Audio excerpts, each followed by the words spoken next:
사도행전 11장 19절부터 말씀입니다. 피시고 자시고 할 것도 없어요. 읽습니다. 그때 스데반의 일로 일어난 환란으로 말미암아 흩어진 자들이 베니게와 구브로와 안디옥까지 이르러 유대인에게만 말씀을 전하는데, 지금 안디옥이 터키입니다. 터키. 그러니까 얼마나 멀리 간 거예요. 어디에서부터? 예루살렘에서부터 터키까지 갔으니까 얼마나 멀리 간 거예요. 터키 가면 이제 안디옥 교회에 있었던 자리를 가거든요. 근데 19절은 뭐라고 얘기하냐면, 왜 환란이, 왜 핍박이 은혜이냐? 결국 무엇 때문에? 스데반의 일로 일어난 환란으로 말미암아 복음이 확장됐다. 하나님의 뜻이 이루어졌다. 그러니 고난당하는 게 유익이에요? 슬픔이에요? 유익이죠.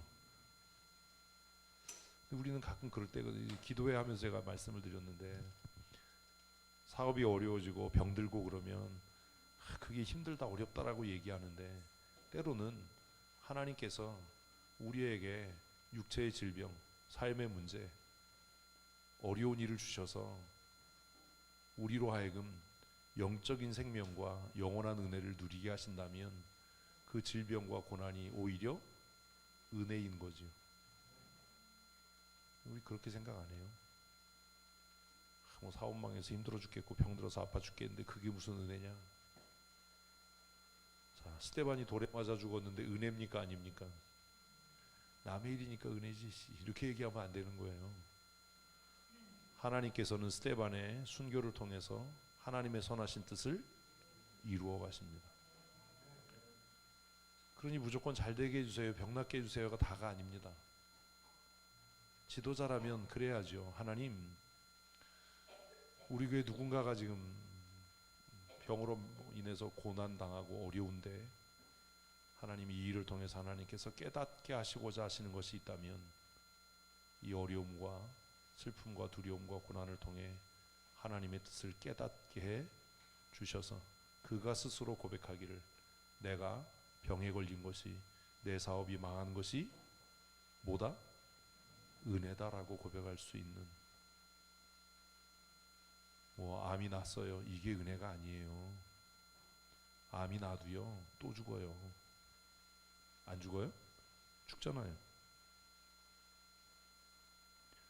뭐 기도했더니 암이 났어요, 뭐 사업이 잘 돼요, 그게 은혜가 아니에요. 진짜 은혜는 내 삶 가운데 하나님의 뜻이 이루어지는 거예요. 그게 진짜 은혜예요. 그래서 성경은 고난당하는 것이 내게 유익이다. 왜? 내가 그 고난을 통해 순종을 배우고, 내가 그 고난을 통해 하나님의 뜻을 깨달았기 때문이다 라고 말씀합니다. 그러니 맹목적으로 하나님 치료해 주세요, 건강하게 해주세요, 회복되게 해주세요, 이게 다가 아닌 거예요. 하나님이 너 낫게 해주실 거야가 다가 아니에요. 하나님께서 너에게 무언가 이 어려움을 통해 깨닫게 하시는 일이 있을 거야. 그러니 그걸 위해 기도하자. 스데반의 죽음은 예루살렘 교회의 큰 슬픔이었지만, 그 죽음은 하나님의 나라가 이루어져가는 강력한 은혜의 출발이었어요. 그래서 그 복음이, 스데반의 일로 일어난 환란이 예루살렘을 떠나서 어디까지? 터키까지, 투르키에까지. 터키 왜 이름을 바꿨을까? 나라 이름을 어렵게. 혹시 터키탕 때문에 그런 건 아닌가요? 이태리 타올 때문에 이태리 대사관에서 항의했었잖아요. 몰라요? 이태리 타올 요새 안 쓰세요? 아직도 써요, 이 무식한 양반들아? 이태리 타올. 그 타올이 왜 이태리 타올인지 아세요? 그치. 원단 비스코스 그 원단을 이태리에서 수입해서 그 사장님이 이태리 타올이라고 이름을 붙였. 이태리 대사관에서 항의했어요. 그 말 쓰지 말라고. 기분은 좀 나쁠 거야. 이태리가 붙었는데 때밀이라서. 이태리 사람 다 때밀이냐 싶은. 안디옥까지 복음을 전했는데, 이제 문제가 뭐예요? 유대인에게만 전하는, 아직 넘지 못하는 그 편견들이 있는 겁니다. 우리에게 그런 편견이 있는지 한번 우리도 생각을 해봐야 돼. 성령 충만하고 이거와 관계가 없어요. 그래서 하여튼 그렇고 20절 읽어보십시다. 그 중에 구브로와 구레네 몇 사람이 안디옥에 이르러 헬라인에게도 말하여 주 예수를 전파하니. 그래서 그 중에 구브로 사람, 구레네 사람, 이 사람들이 헬라 사람에게도 복음을 전하기 시작했어요. 사도행전 지금 읽고 있는 이 부분에 굉장히 많은 전환점들이, 변곡점들이 기록이 되는데, 이 사건은 복음의 세계화의 변곡점이 됩니다. 그래서 구브로 사람과 구레네 사람, 구레네 사람 하면 유명한 사람이 있잖아요. 시몬. 그냥 참고로 알아두시고, 그 얘기하려면 한참 해야 되니까.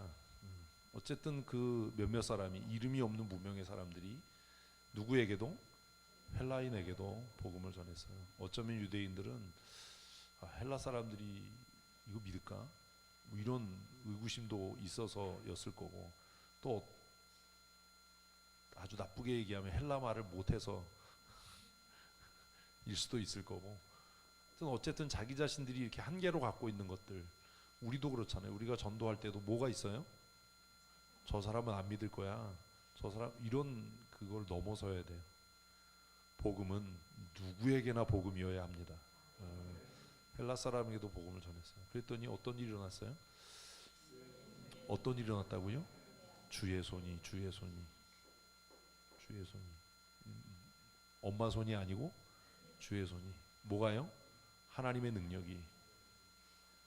그 안디옥에서 헬라인에게 복음을 전한 그 사람들이 능력이 있었던 게 아니라 그게 하나님의 뜻이었던 거예요. 그래서 하나님께서 그들과 함께 하셔서 어떤 일이요? 수많은 사람이 믿고 주께로 돌아오더라. 그러니 우리가 전도 나갈 때마다 기도해야 돼요. 하나님, 주의 손이 우리와 함께 하여 주시옵소서. 그 능력의 손으로 우리를 붙드시고 우리를 진리의 증인으로, 복음의 증인으로 사용해 주십시오. 이런 것들이 이제 기록되어지고 내 삶에 적용이 돼서 여러분들이 남춘천에 나가서 전도할 때든지 뭐 이렇게 전도주의를 할 때든지 누군가 기도할 때, 하나님, 안디옥에 복음을 전했던 사람들에게 주의 손이 함께 하셔서 수많은 사람이 주께로 돌아오게 하신 것 같이 오늘 주의 능력의 손이 우리와 함께 하셔서 이 지역에 수많은 사람들이 주께로 돌아오게 하여 주시옵소서. 이렇게 기도해야 되는 거예요. 이런 걸 배우는 거예요. 맨날 뭐 하나만한 그런 기도하지 말고, 주의 손이 함께 하려면 우리가 정결해야 되겠죠. 주의 손이 함께 하려면 내가 거룩한 예배자여야 되겠죠. 주의 손이 함께 하려면 내가 성령 충만해야 되겠죠. 그러니까 다 거기에 걸리는 거예요. 결국 하나님과의 관계, 하나님과의 관계가 다 어긋나고 깨어졌는데 주의 손이 그 사람과 함께 할 이유가 있겠습니까? 그러니 모든 신앙생활의 출발과 기준과 표준은 예배예요. 이게 안 되면 다 안 되는 거예요. 근데 우리는 아이 뭐 그거 안 된다고 뭐가 안 되겠어. 안 돼요. 정신 차려야 돼요. 주의 손이 그들과 함께 하심에, 밑줄을 쳐놔야죠. 그래서 여기 옆에다 써야죠. 뭐 다시 옮겼으면 뭐라고 써야 돼요? 주의 손이 나와 함께 하심에. 이래야 되는 거예요. 이 큐티가 이런 거예요. 읽고 그냥 자기 느낌 쓰고 뭐 이런 게 아니라 주의 손이 나와 함께 하시기를 원한다. 함께 하셨으면 좋겠다. 함께 하심에. 주의 손은 누구와 함께 하느냐? 이건 뭐 이제 22절 예루살렘 교회가 사람들의 소문을 듣고 바나바를 안디옥까지. 이게 얼마나 먼 길인데. 그래서 제가 이렇게 읽으면서 아이고 한숨이 나오는 거야. 한숨이. 집에 가면 이제 심심하니까 텔레비 켜지 마시고 구 선생님이나 내 선생님한테, 구봉서 선생님 아니에요? 예루살렘에서 안디옥까지 거리 뭐 이런 거 한번 찾아보세요. 지금처럼 뭐 고속버스가 있는 것도 아니고 뭐 비행기가 있는 것도 아니고 어떻게 소문이 예루살렘 교회까지 퍼졌는가? 왜요? 어떻게 소문이 예루살렘 교회까지 퍼졌겠어요? 주의 손 그만해요. 무슨 주의 손이? 주의 손이 소문을 퍼뜨려? 어떻게 안디옥 교회 헬라인들이 예수 그리스도를 믿는 복음에 그 도에 복종했다라는 소식이 예루살렘 교회까지 퍼질 수 있었을까요? 거리가 그렇게 먼데. 이런 훈련을 하셔야 돼요. 글을 읽으면서. 왜 그랬을까요? 몹시 충격적인 사건이었기 때문이에요. 네? 요즘 말로 하면 뭐야? 해외 토픽이야. 해외 토픽. 해외 토픽이 아무 뉴스나 나는 거 아니잖아요. 그러니까 이게 유대 사회에는 뭐였어요? 굉장히 뜨거운, 영어를 쓰지 말아야 돼, 핫 이슈였어요. 아니 이런 것들이 이렇게 논리적으로 이해가 돼요? 성경이 이해가 돼요? 그냥 읽고 뭐 내가 하고 싶은 얘기 뭐 하고 이런 게 아니라, 그러니까 안디옥의 헬라 사람들이 예수 그리스도를 믿는 도에 복종하고 돌아왔다는 예루살렘에 있는 유대인들에게는 뭐라고요? 충격적인 사건인 거예요. 그래서 그 소문이 빨리 전달된 거예요. 무슨 사건일수록, 충격적이고 놀라운 사건일수록 전파력이 세잖아요. 아니 이게 뭐가 어렵냐고. 도대체가 왜 생각을 안 하냐고. 거리가 그렇게 먼데 이 소식이 전달됐다는 건 유대인들 입장에서는 어떤 일이다? 있을 수도 없는 일이다. 진짜 충격적인, 진짜 충격받네 진짜. 있을 수도 없는 얘기다. 어떤 일이다? 매우 희귀한 일이다. 어떤 일이다? 놀라운 일이다. 아니 이렇게 좀 다양한 언어로 표현이 그렇게 없어요. 애들 말로 무슨 일이다? 기똥찬 일이다. 응? 참. 아니 성경이 뭐 그렇게 어렵지 않다니까 그냥 우리가 아니 어떻게 그런 일이 있을 수 있어? 그게 정말이야? 믿을 수 없는 일이다. 얼마나 믿을 수 없고 놀라운 일이면 뭘 했어요? 조사할 사람을 보낸 거예요. 이게 사실이냐를 검증할 사람을 보낸 거예요. 누구? 바나바를. 그냥 쓸데없이 보냈겠냐고요. 두 번째죠. 두 번째. 아니 글을 읽으면서, 여러분 성경 읽으면서 우리가 해야 될 게 뭐냐, 성경 지식을 많이 알고 이런 게 아니라니까. 그냥 글로 읽고 글로 이해하는 거예요. 뭐 하나님의 말씀을 믿지도 않으면서 막 그런 때만 뭐 하나님의 말씀 이러지 말고 글을 읽었으면 글로 이해하는 거예요. 그렇게 먼데 어떻게 소식이 빨리 증거될 수 있었어요? 있을 수도 없는 일이 일어났으니까, 놀라운 일이 일어났으니까. 그리고 그 이야기를 들어도 이게 납득이 안 되니까 사람을 보낸 거예요. 그럼 이 사람은 어떤 사람이겠어요?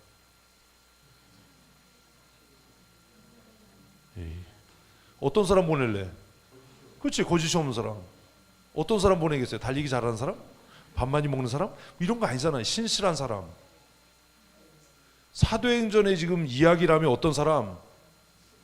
믿음과 성령이 충만. 진짜 너무 답답하다. 너무. 사도행전의 이야기가 지금 성령 충만이 지금 주 이슈 아닙니까? 그러면 헬라인들이 예수 믿고 주께로 돌아왔어. 그럼 어떤 사람 보내겠어요? 성령 충만한 사람, 교회가 신뢰할 수 있는 사람, 정직한 사람.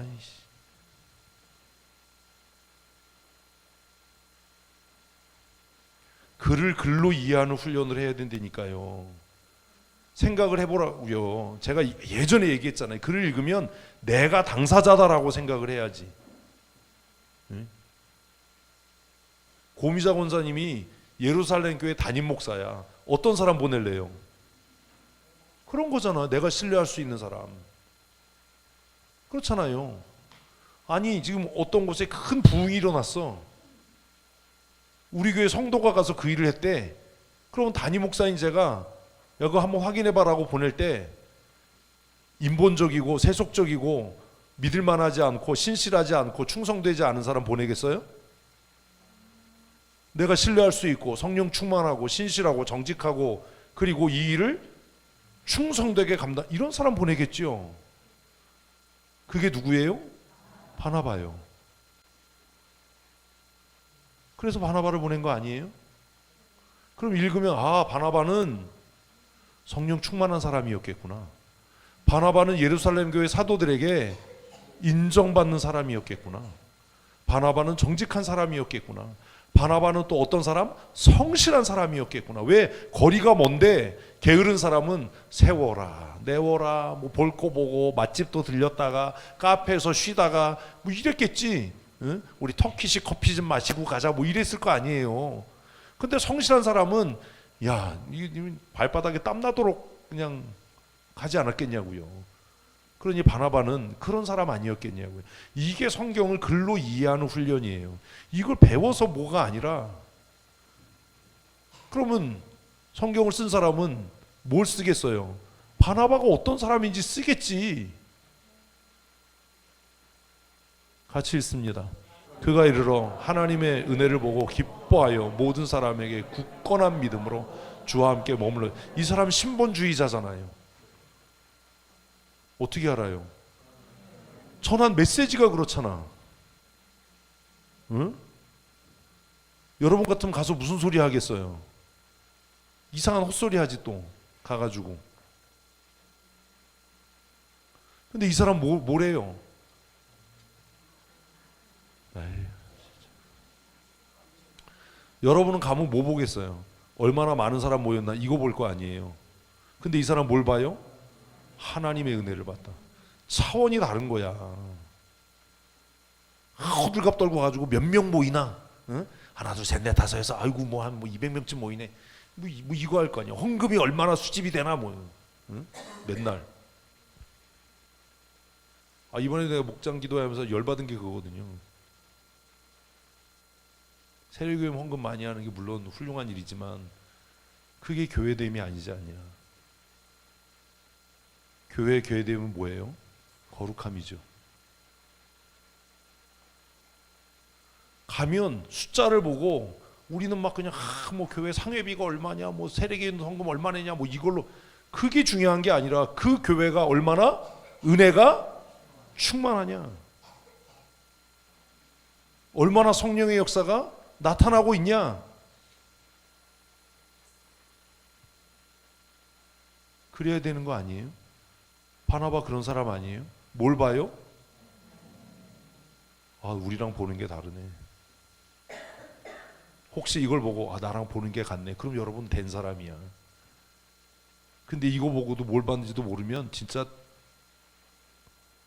빈 거야. 아, 보는 게 다르네. 나 같으면 가서 뭘 봤을까?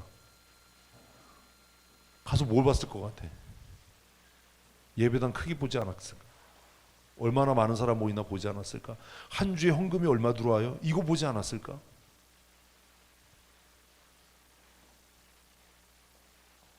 우리가 다른 교회 방문하면 뭐 봐요? 몇 평이야? 이게 몇 평이야 이게? 응?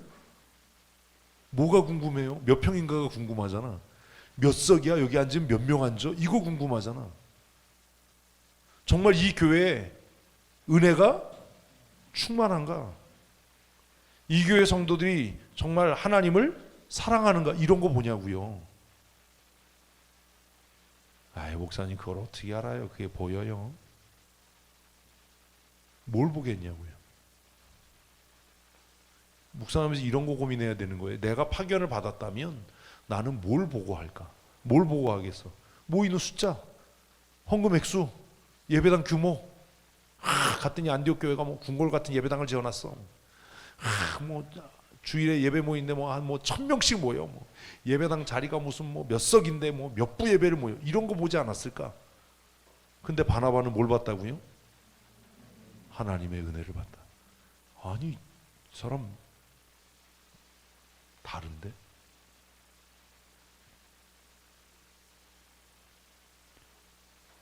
영적인 예민함이 있어야 되잖아요. 남의 교회 가서 예배당 딱 들어가 보면 그 교회 영적인 분위기를 느낄 수 있나요? 맨날 그 의자 숫자 지고 뭐 사람 몇 명인가 무슨 뭐 세례교회는 얼마 헌금이나 하나 뭐 상회비 얼마나 되나 매일 맨날 이런 데 관심 있나요? 영적인 민감성이 있어야죠. 그래서 이 사람 대단한 사람인 거예요. 뭘 봤대요? 하나님의 은혜를 보고 기뻐했대.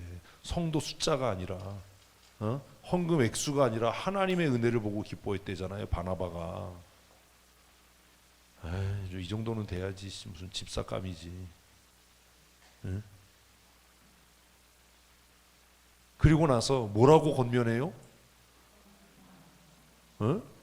굳건한 마음으로. 믿음이 아니야. 뭐? 마음. 니네가 결심해야 되는 거야. 말도 어떻게 이렇게 그냥 굳건한 마음으로. 굳건한 마음으로 주와 함께 머물러 있으라. 어떤 핍박이 다가와도 어떤 환난에도 굴하지 말고 어떤 마음으로? 굳건한 마음. 오늘 교회 지도자들에게 필요한 게 뭐예요? 이 굳센 마음이에요. 헷가닥 하지 말고, 나도 그건 아니라고 생각하는데요, 사람들이 그렇게 얘기해서 어쩔 수 없었어요. 이런 헛소리 좀 그만하고. 어떤 마음으로? 진짜 어떤 마음으로? 굳건한 마음으로. 누구와 함께? 주와 함께. 주와 함께. 권면도 멋있잖아. 응? 남이사 무슨 뭐 화장실에서 뭐 낚시질을 하든지 전봇대로 일을 쑤시든지 나는 어떤 마음으로? 굳건한 마음으로 주와 함께 하겠다. 이런 믿음이 있어야 되잖아. 너무 멋있어 바나바가. 그래서 아까 이렇게 PPT를 만들면서 하나님 우리 교회도 이런 지도자가 좀 세워지게 해주세요. 그날 만나면 교회 몇 평이야, 뭐 몇 명 모여, 헌금 얼마야, 이런 말 같지도 않은 소리 하지 말고, 그게 뭐냐 그게. 그런 수준 없는 소리 하지 말고. 그 교회에 뭐가 있어? 말씀의 은혜가 있어? 그 교회에 뭐가 있어? 이제 없지. 기도의 은혜가 있어? 에이구 주여. 말씀의 은혜 그 다음엔 없어. 짜장면인가? 그 교회에 뭐가 있어? 믿음의 은혜가 있는가?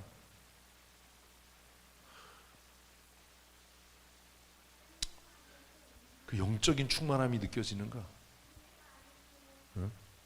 이런 뭐가 있어야 되잖아요. 바나바가 이런 사람이에요. 이런 사람이니까 보낼만 한 거야. 24절 그 나오잖아. 이제 바나바는 착한 사람. 여기서 착하다는 게 멍청하고 순에 빠지고 뭐 이래도 홍철 이거 아니라, 바나바는 착한 사람이요 성령과 믿음이 충만한 사람이에요. 좀 이래야 되지 않습니까? 응? 바나바는 착한 사람이고 성령과 믿음이 충만한데 바울과 왜 싸워? 이게 아직 안 나와서 무슨 일인지 모르는 거예요. 나중에 싸워서 헤어지잖아요, 둘이. 바나바는 어떤 사람이에요? 착한 사람이고, 바나바는 어떤 사람이에요? 성령과 믿음이 충만한 사람이에요. 권기옥은 어떤 사람이에요?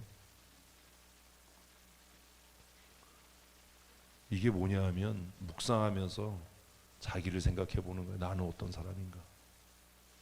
이게 묵상이에요. 춘천성도교회에서 나는 어떤 사람인가? 우리 교회 담임 목사가 나를 어떤 사람으로 평가할까? 우리 교회 성도들이 나를 어떤 사람으로 평가할까? 우리 교회 성도들이 그 사람은 착한 사람이고 그 사람은 성령과 믿음이 충만한 사람이다, 이렇게 평가받을 자신 있으세요?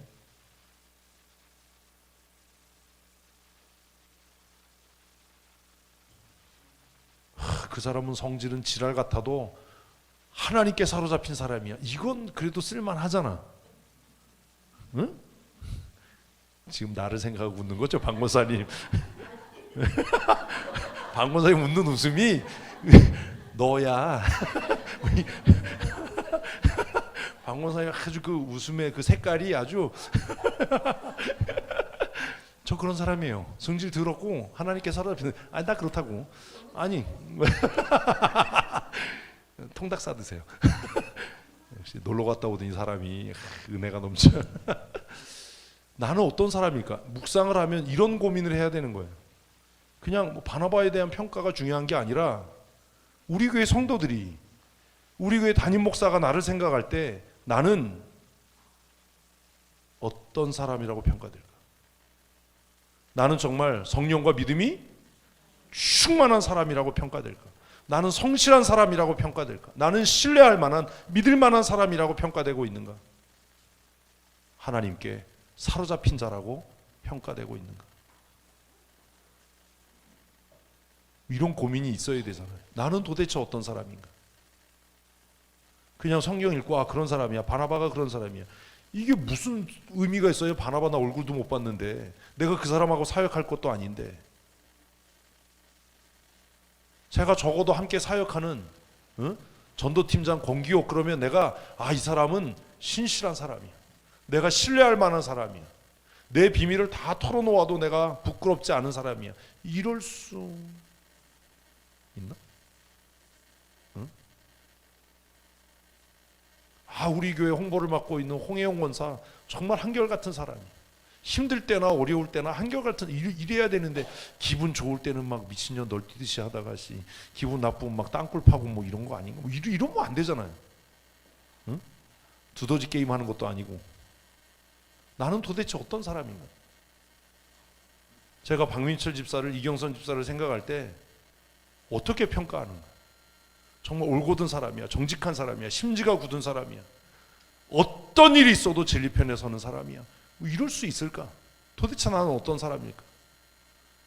제가 오늘 이 PPT 아까 만들면서 하나님이 보실 때 나는 어떤 사람일까? 바나바는 착한 사람이요 라고 평했는데 하나님은 나를 볼 때 이정환은 도대체 어떤 인간이라고 평가하실까? 이런 고민이 있어야 되잖아요. 어떤 사람으로 평가되고 싶어? 부끄러운 마음. 제가 아까 생각했어요. 나는 어떤 사람으로 평가받고 싶을까? 저는 그랬으면 좋겠어요. 이정환은 경건한 예배자예요. 하나님을 두려워하는 사람, 진리 편에 사는 사람, 이런 평가를 받았으면 좋겠다. 바나바 너무 멋있잖아요. 그 평이 뭐예요? 착한 사람이에요. 그래서 제가 읽으면서 기분이 좀 나빴어요. 나는 이거하고는 조금 거리가 멀어. 난 착하진 않아. 박 목사님 또 웃었어. 성령과 믿음이 충만한 사람입니다. 너무 웃긴 게 뭐냐면 이해예요. 이해. 되게 웃기잖아. 이게 뭐가 웃기냐면 헬라 사람들에게 복음을 전한 사람은 바나바가 아니에요. 그죠? 그런데 이에 시작 큰 무리가 죽게 더하여지라. 누구 때문에? 바나바 때문에. 그러니까 안디옥에 뜻하지도 않은 사람들이 가서 헬라인에게 복음을 전해서 헬라 사람들이 예수 믿고 회심한 거예요. 그래서 예루살렘 교회가 이거 뭐지? 왜 이런 일이 있지? 그래서 바나바를 파송을 했어요. 그래서 바나바가 가서 하나님의 은혜를 본 거예요. 무슨 은혜? 이방인도 하나님이 구원하시는구나. 이제 하나님께서 하나님의 나라를 힘있게 확장해 가시는구나. 그 은혜를 본 거예요. 성도들 모인 숫자를 본 게 아니라, 돈을 본 게 아니라 하나님의 나라가 확장되는구나. 이게 하나님의 은혜다. 그걸 본 거예요. 그리고 성도들에게 뭐라고요? 굳건한 마음으로 너희들 이 우상이 들끓고 돈이 왕노릇하고 권력이 막 최고라고 생각하는 이 사회 속에서 흔들리지 말고, 세상에 물들지 말고, 세상 사람들이 살아가는 방식대로 살지 말고, 어떤 마음으로? 굳건한 마음으로 누구와 함께? 주와 함께 있으라라고 권면했는데, 그런데 그 안디옥 교회 초대 목사였던 바나바가 착한 사람이고 어떤 사람이었다고요? 성령과 믿음이 충만한 사람이어서 교회가 부흥했대잖아요. 그래서 짜증났잖아요. 내가 이래야 돼요, 여러분. 그래서 바나바 때문에 안디옥 교회가 부흥을 해요. 착한 사람이요, 성령과 믿음이 충만한 사람이어서. 여러분 고민해야 돼요. 좋은 게 좋은 거야, 이거 망하는 길로 가는 거예요. 누구와 함께? 주께 붙어 있어야 돼요. 주님과 함께 해야 돼요. 굳건한 마음으로. 25절. 네, 왜 찾으러 갔어요? 교회가 부흥해요. 그러면 바나바가 내 능력으로 부흥했어, 내가 최고야, 이래야 되는데 바나바는요 사울을 찾으러 가요. 왜요? 네, 내 능력의 한계를 넘어섰다라고 생각한 거예요. 얼마나 겸손한 사람이에요. 이렇게 하는 사람이 어디 있어요? 착한 사람이면 틀림이 없죠. 그러면 바나바가 착한 사람인 이유가 뭐예요? 그렇지, 자기 한계를 안 거예요. 자기 한계를. 우리는요 자기 능력의 한계치도 몰라요. 나서야 할 때와 나서지 말아야 할 때도 몰라요. 자기 직분의 한계도 지키지 못해요. 그래서 이렇게 옆에서 보면서, 야, 그게 집사가 할 일이야? 너 왜 목사가 할 일을 네가 하려고 그래? 이런 일들이 교회 안에 너무 많은 거예요. 근데 바나바는 뭘 알았어요? 자신의 능력의 한계를 알았어요. 이렇게 많이 모여드는 성도들을 제대로 양육하고 바르게 양육하려면 내 능력으로는 감당이 안 될 것 같다. 분위기를 보면 버티고 있었어도 교회는 계속 부흥했을 거예요. 양적으로. 바나바는 무슨 필요를 알았어요? 양육이요. 가르침의 필요를 알았던 것 같아요. 그래서 다소로 가요.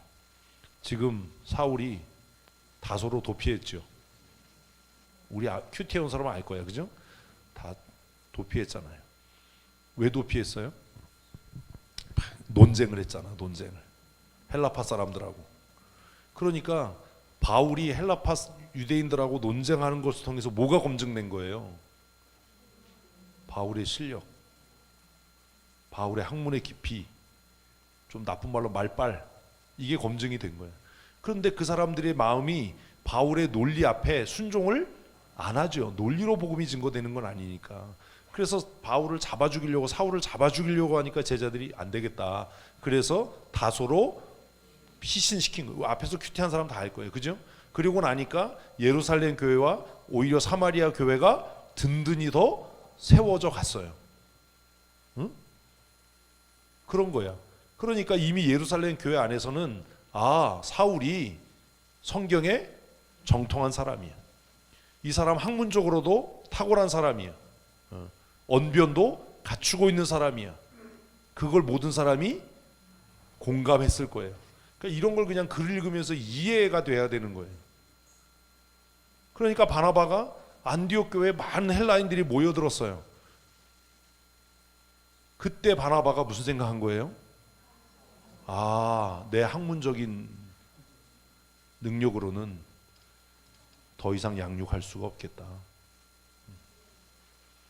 그래서 다소로 사울을 찾으러 갔어요. 이러기가 쉽지 않거든요. 만나서 안디옥으로 데리고 옵니다. 동역을 하는 거예요. 담임 목사 자리를 내준 거예요. 와, 이 사람 진짜 대단하다. 같이 있습니다. 둘이 교회에 1년간 모여 있어 큰 무리를 잡보세요. 그래서 사울이 와서 한 일이 뭐예요? 가르치는 일을 하기 시작했어요. 바나바가 착한 사람이고 성령과 믿음이 충만했지만 그에게 부족한 게 뭐였어요? 가르침이었어요. 그가 그걸 알았던 거예요. 여러분은 여러분의 한계를 아십니까?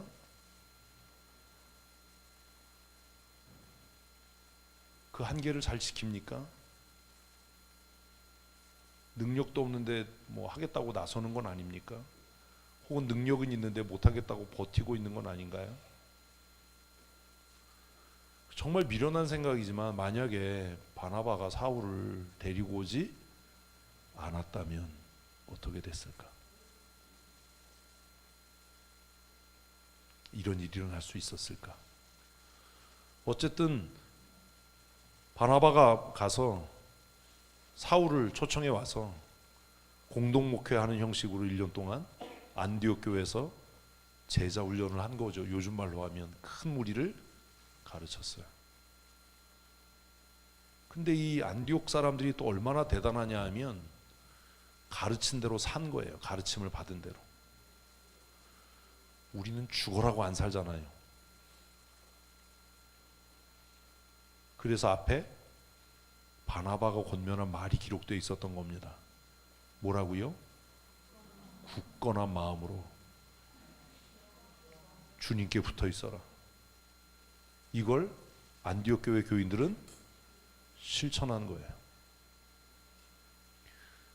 그래서 사회적으로 손해를 보고 직장에서 해고당하고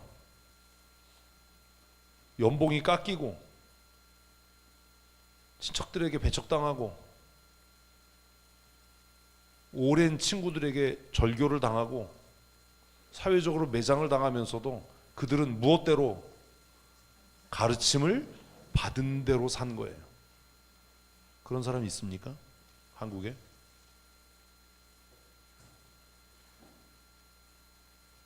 그래서 사람들이 보면서 이거 뭐지? 얘네들 뭐지?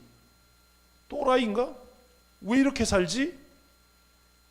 그래서 그 사람들이 얘네들은 우리와 다른 종자야. 얘네들은 우리 같은 인종이 아니야. 그게 뭐라고요? 그리스도인. 지금 그리스도인 없어요. 여러분 예수 안 믿는 사람하고 사는 방법이 같지 다르지 않잖아요.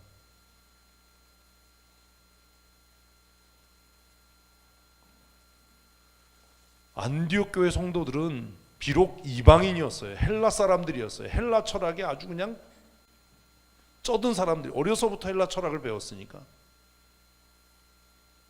그런데 바울이 와서 10년도 아니에요. 몇 년이요? 1년이요. 1년을 가르쳤어요. 1년을. 짜증나잖아 이게. 10년을 넘게 해도 안 되는데 1년을 가르쳤어요. 1년 동안 이 사람들은 배운 대로 주일에 설교를 들은 대로 제자장반을 한 대로 나가서 살았어요. 그래서 따돌림 당하고 무시당하고 직장에서 쫓겨나고 가족들한테 두드려 맞고, 그래서 사람들이 저 이상한 새끼들이다 저거, 이상한 놈들이다 저거. 그래서 뭐라고요? 미친 놈들이야. 그리스도인이야. 그리스도께 속한 사람이야. 그리스도도의 미친 놈들이야. 그런데 한국의 초대교회도 이랬어요. 그래서 무슨 얘기가 나왔어요? 예수한테 미친놈이야, 예수쟁이. 그게 우리하고 아무 관계가 없잖아요. 여러분은 돈에 미쳤지 예수께 미쳐 있지 않잖아요. 여러분 예수께 미쳐 있어요? 여러분은 자식에게 미쳐 있지 돈에게 미쳐 있지 않잖아요. 권력에 미쳐 있고 명예에 미쳐 있지 무슨 예수께 미쳐 있어요. 교회도 권력 투쟁을 하는데, 직분이 계급이 됐는데, 교회 직분이 무슨 계급이냐고요. 우리가 예수께 미쳐 있냐고요. 아니잖아요. 이제 대놓고 아유 성경대로 어떻게 살아, 그렇게 살면 다 망하지 뭐 이러는데 무슨 우리가 그리스도인입니까? 안디옥 교회 교인들은 딱 1년 딱 1년 배우고 세상 사람들로부터 예수께 사로잡힌 사람들, 우리식으로 하면 말씀에 사로잡힌 사람들. 안디옥 교회 성도들이 성경을 더 많이 알았겠습니까? 여러분이 성경을 더 많이 알겠습니까? 어떻게 생각하십니까? 아는 거 아무 쓸데없다니까요. 성경고사도 왜 그걸 왜 해요? 그대로 사는 새끼 하나도 없는데. 응? 성경 암송대회 뭐하러 하냐고. 교회마다 성경 암송대회 1등한 사람이 그럼 나가서 성경대로 사냐고요. 성경을 뭐하러 옮겨 적어? 그대로 살지도 않는데. 그런 짓을 뭐하러 하냐. 예수의 사람이 어차피 안 될 텐데. 배웠으면 배운 대로 어떻게 해야 되는데, 망하든 성공하든 실패하든 그대로 살아야 되는데, 예배 끝나고 말씀 듣고 돌아서면서 야, 저렇게 사는 사람이 어디 있어? 저렇게 사면 다 망하겠다 이러는데 무슨 우리가 그리스도인이고 무슨 예수께 속한 사람입니까? 있을 수도 없는 얘기입니다. 우리는 돈에 매여 있고 명예에 매여 있고 권력에 매여 있는 사람들이지. 그래서 교회에서도 누가 높아지나, 누가 요직이 안 나, 이거에 관심이 있지. 그게 하나님이 내게 주신 은사인가에는 관심이 없어요. 직분은 뭐예요? 은사예요. 기능이라고. 직분이 뭐라고요? 은사예요. 은사. 그런데 그 은사가 없는 사람에게 그 직분을 맡기려고 하는 건 도대체 뭐냐?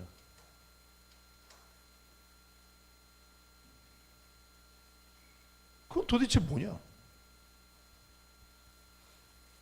목사들도 저는 그렇게, 이것도 제가 옛날에 얘기했어요. 신학교 나와서 목사 됐다고 해서 다 담임 목사가 되어야 됩니까? 아니잖아요. 어떤 사람에게는 교회를 책임지고 이끌어갈 은사가 있는 사람도 있지만, 같은 목사여도 카운셀링의 은사가 있는 사람도 있을 거고 교육의 은사가 있는 사람들도 있을 텐데, 그 사람들이 다 담임 목회를 해서 어떻게 하겠다는 거냐?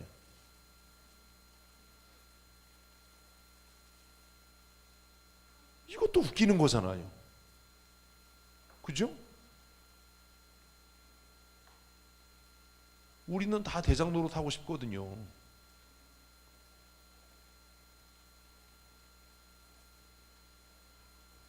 저는 아직도 이게 옳은 건지는 잘 모르겠는데,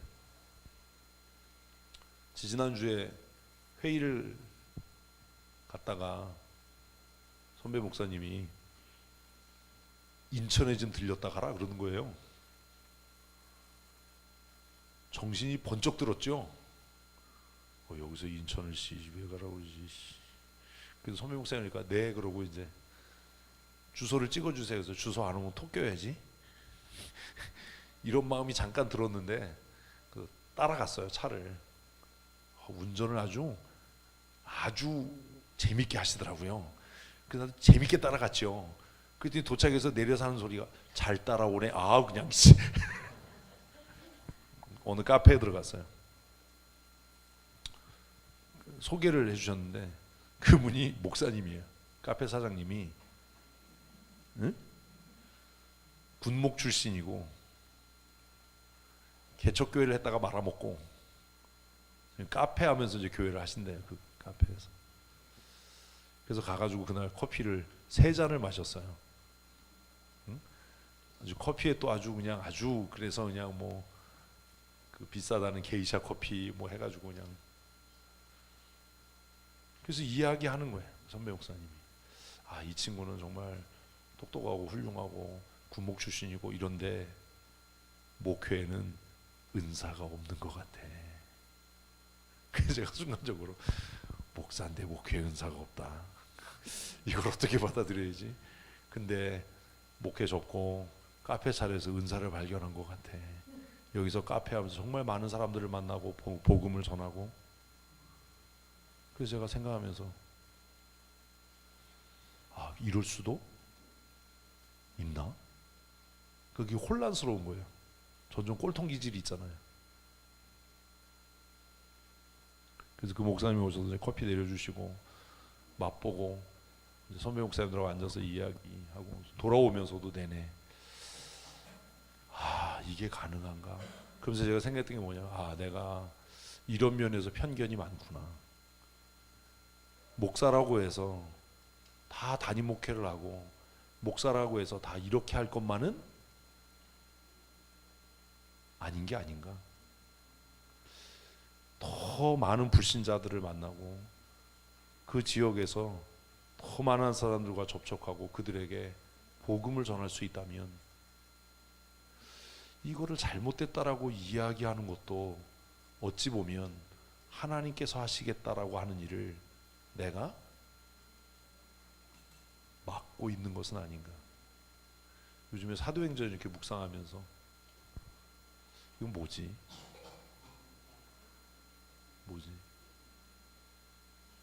그래서 그러고 돌아왔어요. 그래서 커피 한 봉지 얻어가지고 왔어요. 그런 고민을 하는 거예요. 하나님께서 우리 각 사람에게 주신 뭐가 있어요? 은사가 있어요. 예전부터 저는 그런 생각을 했어요. 모든 목사가 한국교회처럼 이렇게 슈퍼맨을 요구하는 목회 상황에서 담임 목사가 될 수는 없을 거다. 외국의 목사님들이 한국교회 목사들 보고 혀를 내두르거든요. 당신들 슈퍼맨이냐? 어? 어떻게 이런 걸 다 하냐? 이게 가능하냐? 어쩌면 그래서 목사님들이 마음에 병든 사람들이 그래서 많은가 봐요. 이게 사실 감당이 안 되는 거예요. 담임 목회라고 하는 게 밖에서 보면 이게 노는 것 같고 별로 아닌 것 같은데, 이거 실화, 제가 얘기했잖아요. 실화. 어떤 교회에서 장로님이, 사업하는 장로님이 뺀질거리면서 목사님 좋으시겠어요? 이래가지고 그 목사님이 그럼 한 달만 바꿔서 하자. 진짜 이게 진짜 있었던 일이에요. 한 주 만에 왔어요. 그 장로님이. 목사님 잘못했습니다. 제가 다시는 내가 이거 어떻게 하세요?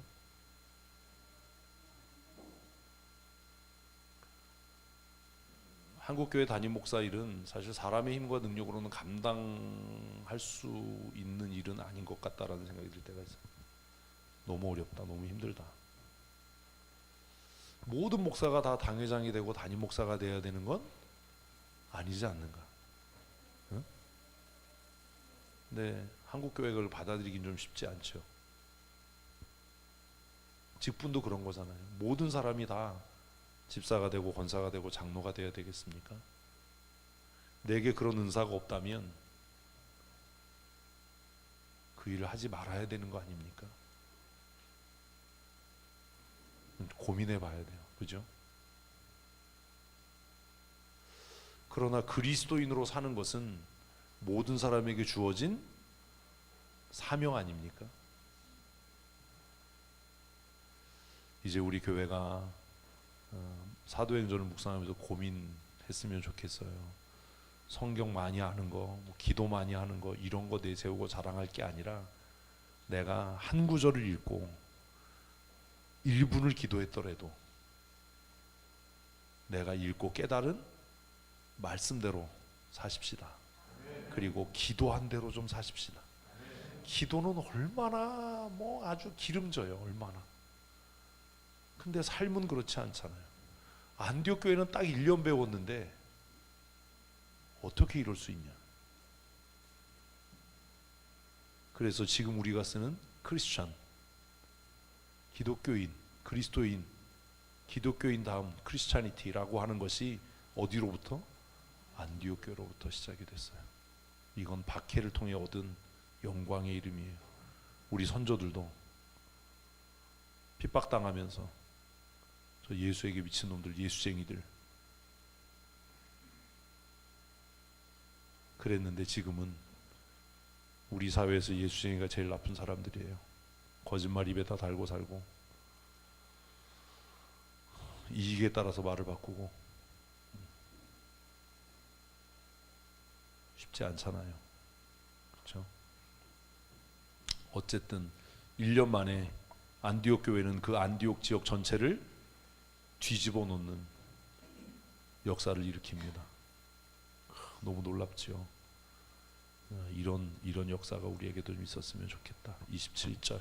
그때 선지자들이 예루살렘에서 안디옥에 이르니 이제 하나 이제 알게 되는 게 있어요. 사도행전 시대까지도 선지자가 있었다. 성경이 완성되지 않은, 정경이 형성되지 않은 그 시대에 선지자들이 있었어요. 이 선지자들이 예루살렘에서 안디옥에 와서 28절 그 중에 아가보라 하는 한 사람이 일어나 성령으로 말하되 천하에 큰 흉년이 들리라 하더니 글라디오 때에 그렇게 되니라. 왜 이런 말을 하게 했을까? 이 이야기를 듣고 안디옥 교회는 어떻게 반응했는가? 그것 때문이겠죠. 29절. 제자들이 각각 그 힘대로 유대에 사는 형제들에게 보조를 보내기로 작정하고, 그래서 최초의 역성교 헌금이에요. 이제까지는 예루살렘 교회가 파송하고 예루살렘 교회가 모교회가 돼서 이렇게 했는데, 이제는 안디옥 교회가 예루살렘 교회를 재정적으로 돕는. 그래서 이걸 통해서 뭐 좀 깊이 생각하면 역전이 일어난 거죠. 복음의 주도권이 예루살렘 교회에서 어디로 넘어가는? 이방의 교회로 넘어가는, 안디옥 교회로 대표되는 이방의 교회로 넘어가는. 나중에 시간 되면 터키 한번 가보세요. 거기 초대교회 유적지들이 많이 있으니까. 터키탕은 없어요. 터키탕 모르지? 젊은 사람들은 모르죠. 어쨌든 28절의 말씀과 29절을 연결하면 28절에 그 선지자의 예언을 듣고 안디옥 교회는 뭐 한 거예요? 준비했겠죠. 그리고 그 일이 현실로 일어났을 때 하나님께서 우리를 통해 이 일을 하시기를 원하시는구나라고 그들은 깨달아서 그들은 예루살렘 교회를 돕는 일을 시작을 합니다. 30절, 이를 시행하여 사울의 손으로 장로들에게 보내니라. 그래서 두 사람을 다시 예루살렘 교회로 파견을 합니다. 돈주머니 들고 가는 거예요. 헌금 모은 거 가지고. 하나님은요, 아주 먼 옛날 하나님의 나라를 위한 계획을 세우셨어요. 너무 재밌잖아요, 성경이. 그래서 처음에 등장한 사람 누구요? 베드로와 요한이요. 벌써 잊으셨어요? 베드로와 요한이 성전에 올라가다가 우리 쳐다봐. 은과 금은 내게 없거니와 탁 일어나 걸어라. 그래서 그 사람이 그는 걸었네, 뛰었네, 찬양했네, 그거잖아요. 이 찬양 모르세요? 곧 나사렛 예수 이름. 그렇게 시작했어요. 그렇게 가다가 스데반이 순교했어요. 그렇게 가다가 베드로가 싸돌아다니는 게 아니지. 각처에 다니면서 복음을 전하기 시작했어요. 죽은 자가 살아나는 역사가 일어났어요. 그렇지만 아직 이방인에게 복음이 증거되는 일은 없었는데, 그 예루살렘 교회를 책임지고 있었던 베드로에게 하나님께서 놀라운 체험을 하게 하시죠. 하나님께서 정하게 하신 것을 네가 부정하다라고 말하지 마. 고집 좀 부리지 마. 그리고 베드로는 고넬료의 청함을 받았을 때 신실한 형제들 몇 명이요? 몇 명이요? 한 명이요? 6명이요? 데리고 가요. 그래서 고넬료 가정에 성령이 임하는 걸 봐요. 하나님께서 우리에게 내리셨던 성령을 이제 이방인에게도 내리시는구나. 그걸 예루살렘 교회 보고했을 때 예루살렘에 어떤 사람들? 할레파, 이 꼬투리 잡기 시작하는 사람들은 네가 사도로 유대인으로 이방인들하고 교제하고 밥 먹는 게 가당키는 한 일이냐? 라고 시비를 걸죠. 그때 베드로가 다시 설명을 합니다. 사실은 말이야, 이렇게 된 거야. 그리고 나와 함께 갔던 그 여섯 형제가 증인이다. 그러니까 그 사람들이 할 말이 없죠. 그렇다면 이제 하나님께서 이방인들에게도 구원의 은혜를 주셨다는 거냐? 이렇게 가다가 이제 사람들이 막 터져서 어디까지? 안디옥까지 가서 복음을 전한 거예요. 긴 선교 여행을 통해서. 근데 안디옥에 가서도 유대인의 회당에서만 복음을 전한 거예요.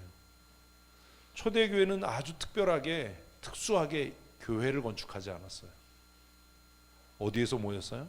성전과 회당과 각 사람의 집에서. 어떻게 알아요? 바울이 공문을 써서 잡으러 다닐 때 그렇게 써놨거든요. 회당과 각 사람의 집에서 예수 믿는 사람들을 결박하기 위해 공문을 받았다. 예루살렘 교회는 건물을 짓지 않은 거예요. 회당에서 모이고 성전에서 모이고 솔로몬의 행각이라고 하는 곳에서 모이고 각 사람의 집에서 예배가 모였어요. 이해되셨죠? 사도행전 읽으면서 이런 것들을 이해하셔야 돼요. 그래서 안디옥에 이르러서도 안디옥 어디에서? 회당에서 유대인에게 복음을 전한 거죠. 회당에서. 그런데 뜻하지 않은 몇몇 사람이 어디에선지는 모르지만 헬라 사람들에게 복음을 전한 거예요. 뭐 노방전도를 했나? 성경은 기록하지 않으니까 명확하게 몰라요. 유대인들에게 복음을 전한 건 회당이 기점이 돼서 항상 회당에서 복음을 전해서 유대인에게 복음을 전한 겁니다. 근데 어쨌든 그 사람들이 복음을 전할 때 많은 헬라인들이 생각과 다르게 예수께로 돌아왔어요. 그래서 이 소문이 예루살렘 교회까지 퍼진 거예요. 그래서 예루살렘 교회가 놀란 거예요. 아니, 헬라 사람들이 그 아주 고등학문 헬라의 철학, 세계를 지배하던 그 헬라 철학에 아주 그냥 정통한 사람들이 어떻게 예수의 도에 굴복하고 돌아오는가. 그래서 바나바를 파송하는 겁니다. 바나바가 파송돼서 이방의 첫 번째 교회 안디옥 교회 목회자가 되는 겁니다. 안디옥 교회 터에 가보시면 이 교회가 얼마나 대단했는지를 알게 되실 겁니다. 기둥이 막시. 바나바는 착한 사람이고 성령과 믿음이 충만한 사람이에요. 하나님께서 그를 통해서 안디옥 교회를 부흥케 하셨어요. 이 사람이 착한 사람인 증거가 뭐예요? 자신의 한계를 안 겁니다. 이렇게 많은 사람이 모이는데 이 사람들을 하나님의 말씀으로 헬라 철학에 물들어 있는 사람들에게 하나님의 말씀을 어떻게 더 선명하게 전할 수 있을까? 나로서는 역부족인 것 같다. 그러면 이 일을 잘할 수 있는 사람, 헬라 문학에 정통하고 히브리 문학에 정통하고 또 유대교에 깊은 이해가 있는 바울을 청하자, 사울을 청하자. 그래서 다소까지 가서 사울을 데려와서 1년 동안 목회를 같이 합니다. 1년 동안 바나바와 사울을 통해 말씀을 배운 성도들은 자신의 삶의 자리에서 그 말씀을 삶으로 실천합니다. 그래서 핍박을 당하고 고난을 당하면서 조롱을 당하면서 얻었던 이름이 그리스도에게 속한 사람, 그리스도께 미친 사람, 그리스도의 사람. 우리는 누구의 사람인데? 모르죠. 황제의 사람인데. 모든 헬라의 속국이었던 나라들은 다 자신들이 뭐라는 것? 황제의 식민이라는 것을 자랑으로 여겼어요. 내가 로마의 시민이다. 나는 황제의 백성이다. 이걸 자랑으로 여겼어요. 그래서 나중에 바울이 선교 여행하면서 이유 없이 두드려 맞고 붙잡혔을 때 나가라고 하니까 뭐래요? 로마 사람인 우리를 죄도 정하지 않고 회중 앞에 저렇게 두드려 패고 나가라고 그래? 못 나가. 와서 사과하기 전에 못 가. 이런 거 맞잖아요. 그러니까 그 시대 사람들은 로마의 시민이라는 것, 우리가 황제의 백성이라는 것을 자랑으로 여겼던 사람들이에요. 그러니까 그 사람이 와가지고 야, 나는 돈 주고 시민권 샀는데 너는 어떻게 로마 시민이야? 그러니까 바울이 나는 나면서부터야 이씨 뭐 이랬다고 성경에 써있잖아. 그건 안 했어. 하여튼 뭐 그러잖아요. 그런데 황제의 시민인 걸 그렇게 자랑으로 여겼던 그 사람들이 뭘 포기한 거예요? 황제의 시민이라는 것을 포기한 겁니다. 뭘 얻기 위해? 그리스도의 사람이라는 그 이름을 얻기 위해 그걸 포기하는 거예요. 오늘 우리가 예수 믿기 위해 포기한 게 뭡니까? 우리는 뭘 포기하고 그리스도의 사람이 됐습니까? 그리스도인이란 이름이 그냥 주어진 게 아니에요. 돈을 주어서라도 사고자 했던 그 로마의 시민권, 황제의 보호 아래 산다 라고 했던 그 자부심을 그들은 포기하고 팔아버리고 우리는 하나님의 보호하심 속에 산다. 우리는 예수께 속한 사람이다. 그래서 사람들이 저 미친놈들, 정신머리 없는 놈들, 황제의 시민권이 얼마나 귀한데, 로마의 시민권이 얼마나 귀한데 그걸 포기하고 무슨 예수가 너희를 보호한다고? 예수를 위해 너희가 죽고 산다고? 그래서 그들을 조롱하기 위해 붙였던 이름이 그리스도인, 예수께 속한 사람들인 거예요. 그런데 오늘 교회는 너무 값싼 복음을 파는 겁니다. 예수 믿어? 그럼 너 예수 그리스도인. 이게 말이나 되는 소리냐. 너 예수 믿어? 그러면 예수 믿기 위해 넌 뭘 포기할 수 있는데, 무엇을 내놓을 수 있는데, 누가 여러분에게 그렇게 묻던가요? 없잖아요. 한국의 초대교회 성도들은 그랬어요. 너 예수 믿기 위해 뭘 포기할 수 있는데, 내 목숨이요, 내 자식이요, 내 부모요, 내 직업이요, 내 신분이요. 그래서 예수 믿은 거예요. 기독교가 그냥 들어온 게 아니잖아요. 백정이었던 나를 불러서 장로 되게 하신 하나님, 천민이었던 나를 목사로 부르신 하나님, 양반이었던 나를 내가 죄인인 걸 깨달아서 성도 되게 하신 하나님, 그 사람들이 한국 사회를 변화시킨 거 아닙니까? 안디옥 교회에 있었던 변화가 그거 아닙니까? 그런데 오늘 우리는 예수의 사람 그리스도인이 되기 위해 뭘 포기했냐고요. 주일에 한 번 나와서 예배하는 것, 이것도 너무 아깝잖아요. 포기가 안 되잖아요. 우리가 어떻게 예수의 사람입니까? 그런데 놀라운 건 하나님께서는요, 아주 먼 옛날 우리를 구원하시기 위해서 누구를? 바나바를, 사울을 세우신 거예요. 결국 바나바의 복음 전도와 바울 사도의 복음 전도가 한국 복음화의 뿌리가 된 거 아닙니까? 아닙니까?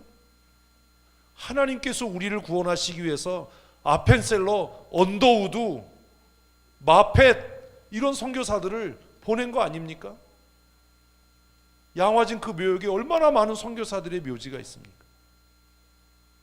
하나님께서 우리 같은 죄인을 구원하시기 위해서 그 시대에 명문대학을 졸업한 최고의 엘리트들을 뽑아서 조선이라는 땅에 보낸 것 아닙니까? 우리 교단의 초대 총회장이라고 할 수 있는 마포3열, 마페 선교사의 선교 일지나 이런 것들을 보면 막 가슴이 막 뜨거워지잖아요. 어떻게 하나님께서 이런 일을 하시나? 그 사람들이 본국에 있었다면 정말 떵떵거리고 잘 살 수 있는 사람들이 이름도 없는 조선이라고 하는 나라에, 지도에서 찾아보기도 힘든 나라에 그냥 믿음 하나 가지고, 부르심 하나 가지고 와서 이 땅에 병원을 세우고 학교를 세우고, 그래서 이 나라를 살게 한 것 아닙니까? 개독교인이라고요? 좌파라고요? 말이 되는 소리냐? 이화여자대학교, 서강대학교, 세브란스 병원 다 선교사들이 세운 거 아닙니까? 숭실대학교, 얼마나 많은 인재들을 선교사들에 의해서 양육하고 배출해서 이 나라가 먹고 살게 됐는데, 도대체 우리는 예수 믿는 사람이 되기 위해 뭘 포기했냐고요.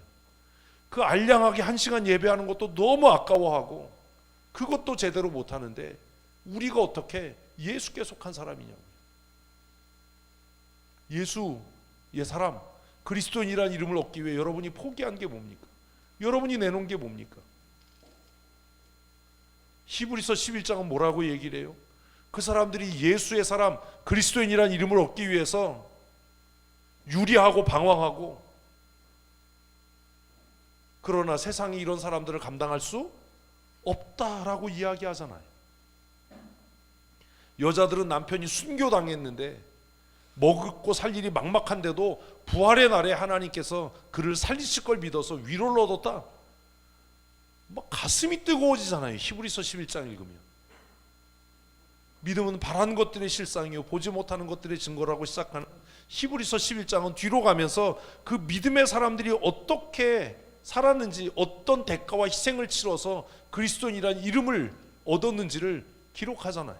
허다한 증인들이 있으니. 그런데 오늘 한국 교회는 너무나 안락하고 편하잖아요. 교회 와서 대접받으려고 하잖아요. 교회 와서 인정받으려고 하잖아요. 교회 와서 위로받고, 교회 와서 격려받고, 교회에서 칭찬받으려고 하잖아요. 그게 무슨 그리스도인입니까?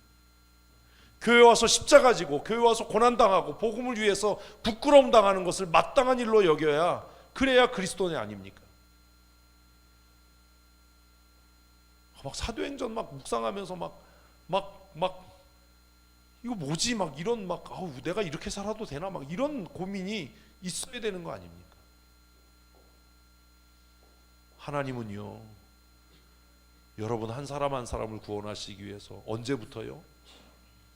아주 먼 옛날부터 계획하신 거예요. 아멘. 그러니 우리가 얼마나 존귀한 사람입니까? 그렇잖아요.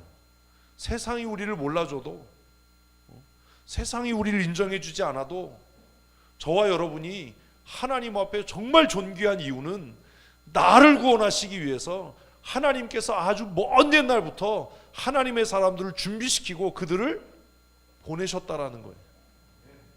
얼마나 많은 선교사가 이 땅에서 순교했습니까?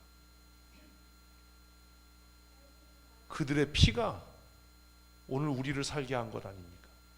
그러면 이제 우리가 주를 위해 무언가 해야 하지 않습니까? 주일학교 교사하는 게 힘들고 팀장하는 게 어렵다고요? 이게 사회생활도 아니고 직장생활도 아닌데 이걸 어떻게 이렇게 열심히 하냐고요?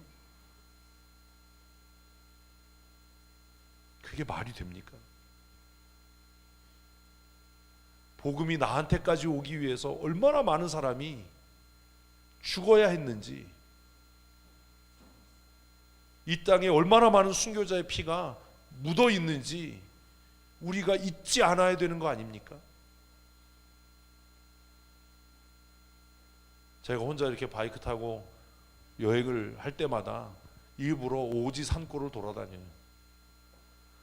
그 정말 사람도 안 살 것 같은 산 속에 십자가 서 있는 걸 보면 너무 막 가슴이 막 메어지는 것 같아요. 야, 저기 목회하는 목사는 얼마나 힘들까? 응? 얼마나 어려울까? 아유, 저 양반은 저기서 어떻게 사나?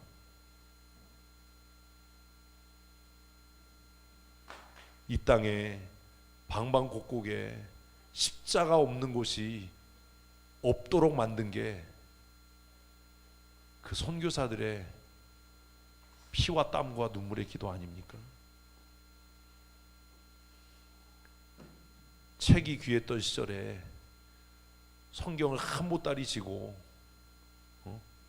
수십 리 수백 리를 걸어서 성경을 전하고 복음을 전했던 전서인들,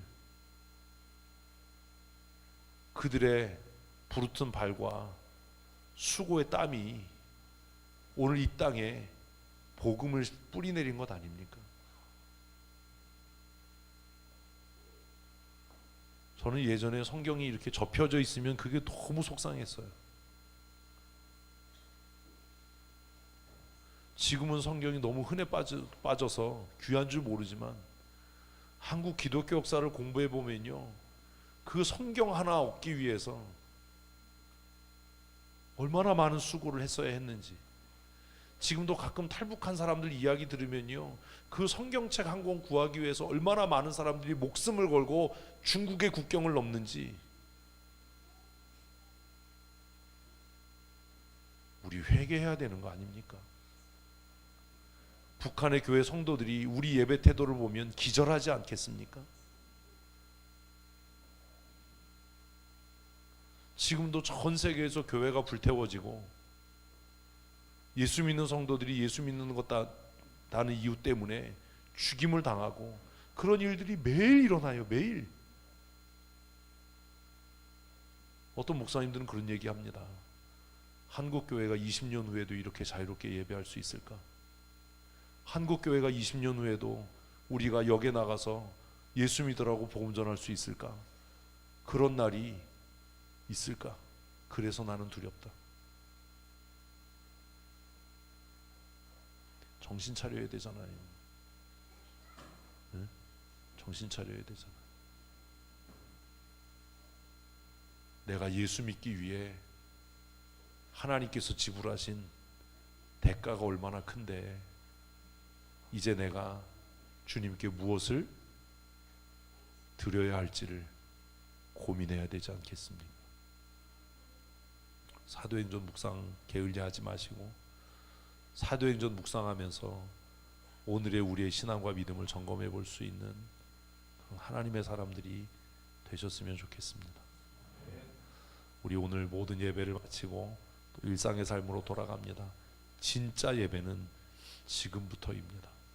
오늘 들은 말씀, 한 주간 또 묵상하는 말씀들을 여러분 평가하고 뭐 이렇다 저렇다 얘기하지 말고 깨달아졌으면 그대로 살아보십시다. 그대로 살아서 정말 하나님이 살아 계신지, 하나님이 역사하시는지, 살아계신 하나님을 만나야 될 거 아닙니까? 언제까지 말로 뭐 이건 이렇고 저건 저렇고 주발 앞에 엎드리면 모든 세상의 소리가 어떻게 된다고요? 다 잠잠해진다. 벌써 잊어먹었어. 조금 아까 했던 찬양을. 응? 주님 발 앞에 엎드리면 세상의 모든 잡다한 소리는 다 그냥 사라져버리는 거예요. 살아계신 하나님을 경험하고 나면 세상의 논리, 인간의 이론은 다 사라지는 거예요. 왜 말이 많아요? 살아계신 하나님을 경험해 본 일이 없는 거예요. 서영춘 선생님이 얘기했잖아요. 이거다 저거다 말씀 마시고 한번 잡숴봐야 된다고. 인천 앞바다가 사이다라도 정말 뛰어나신 분이에요. 랩이 없었을 때 랩을 하신 분이잖아. 그분이 그때 그게 뭔지도 몰랐잖아. 알아 그거 인천 앞바다? 알아? 모르지? 그거 알면 안 돼 그 나이에. 인천 앞바다가 사이다라도 꽃보 없이는 못 마십니다. 이거 아는 사람은 빨리 죽어야 될 사람. 이제 우리 한 주간을 새로 시작하면서 하나님 나의 예배는 지금부터 시작입니다. 이 한 주간 말씀을 우리의 삶으로 살아내서 살아계신 하나님을 경험케 하여 주시옵소서. 하나님 이제 예배를 마치고 우리의 일상의 삶으로 돌아갑니다. 삶으로 하는 예배가 이제부터 시작되어짐을 우리로 깨달아 알게 하셔서 신실했던 하나님의 사람이 권면했던 말씀처럼 우리의 마음을 굳건하게 하고 주와 함께 동행하는 삶, 하나님의 능력의 장중에 붙들림 바 되어 승리하는 삶 살아가게 하여 주시옵소서. 어떠한 환난과 핍박과 위협 앞에도 굴하지 않게 하시고 또 우리의 마음이 흔들리지 아니하도록 은혜도 하셔서 예수께 속한 사람으로 하나님의 자녀로 권세 있고 능력 있는 삶 살아가게 하여 주시옵소서. 하나님 어려운 일을 당할 때 나를 위하여 고난당하신 예수 그리스도를 깊이 묵상하게 하시고 마음이 염려되며 근심될 때에 십자가 그늘 앞에 나아가 우리의 마음을 쏟아놓고 쉼을 얻게 하시며 하나님 우리의 마음에 슬픈 생각이 가득할 때에 주님께 아뢰므로 위로하시는 주님의 은혜를 덧입어 아침 해같이 빛나는 얼굴로 십자가 지고 가는 거룩한 하나님의 사람으로 살아가게 하여 주시옵소서. 세계 각국에서 주의 복음을 전하는 주의 종들을 기억하시고 성령으로 충만케 하셔서 이 시대의 사도 바울로 이 시대의 바나바로 하나님을 영화롭게 하는 믿음의 사람으로 쓰여지며 살게 하여 주시옵소서. 우리 강원노회를 기억하시고 특별히 우리 춘천시찰에 속한 교회들을 하나님께서 눈동자와 같이 지키시며 모든 교회들이 평안하며 부흥케 되는 은혜도 내리워 주시옵소서. 우리의 삶의 주권자가 되시는 우리 구주 예수 그리스도의 크신 은혜와 아버지 하나님의 크고 놀라우신 사랑하심과 성령님의 내주하시며 교통하시고 충만케 하시는 은혜와 역사하심이 오늘 모든 예배를 기쁨으로 하나님 앞에 예배하고 일상의 삶으로 돌아가는 사랑하는 성도들 머리머리 위에와 그들의 자녀들과 그들의 삶과 그들의 가정 위에 영원토록 함께 있을지어다. 아멘.